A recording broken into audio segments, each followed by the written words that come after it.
des métiers de la psychologie demande les différences et ressemblances entre psychiatres, psychologues, psychothérapeutes.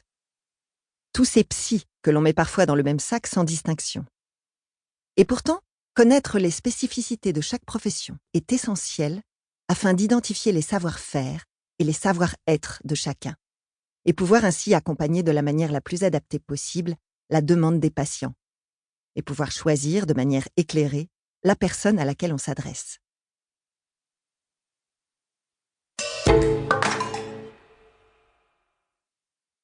Le psychologue.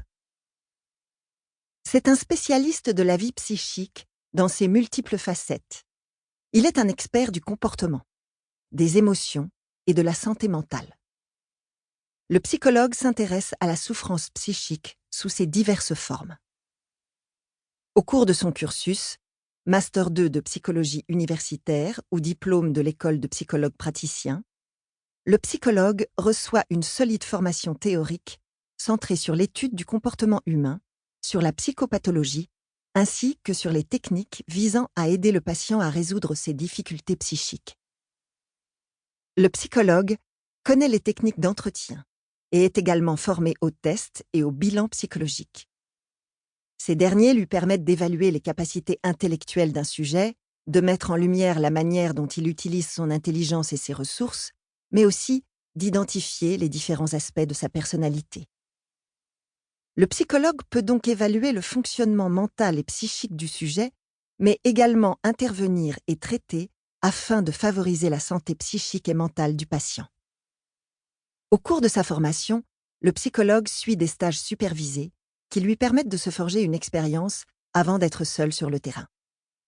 Cependant, un psychologue ne reste jamais seul face à sa pratique. Il continue de se former toute sa vie, de réactualiser ses connaissances et prend soin de travailler sur lui. Il a comme préoccupation d'être régulièrement supervisé, afin de porter un regard critique sur ce qu'il fait et de rester objectif. Cette supervision vise à améliorer ses qualités d'écoute et ses compétences cliniques afin de toujours respecter la personne dans sa dimension psychique.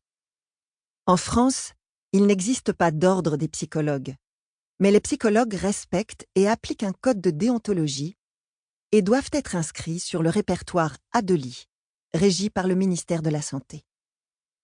Lorsque les psychologues travaillent en libéral, les consultations ne sont pas remboursées par la sécurité sociale. Cependant, certaines mutuelles prennent en charge un nombre limité de consultations par an. Par ailleurs, un projet de loi voté en première lecture à l'Assemblée nationale en octobre 2016 prévoit de rembourser les séances pour les jeunes âgés de 6 à 21 ans.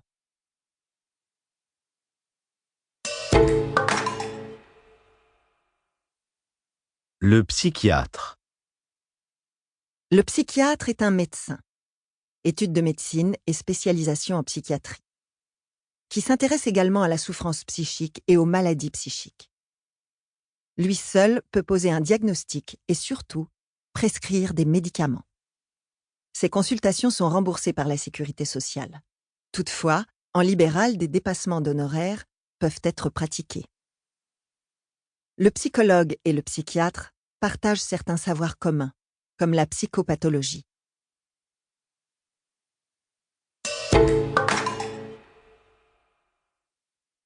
Le psychothérapeute.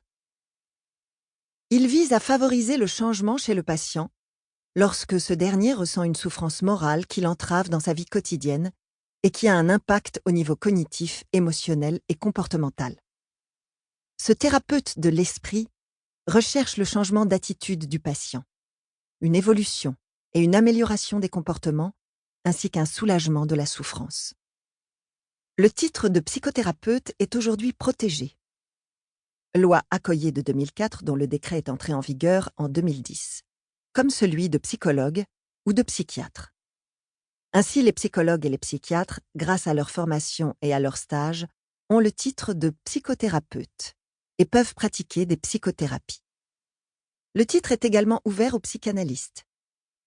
Pour pouvoir porter le titre, il est nécessaire de répondre d'une formation théorique et pratique en psychopathologie délivrée par une université, puis de s'inscrire au registre national des psychothérapeutes. Les consultations ne sont pas remboursées excepté par certaines.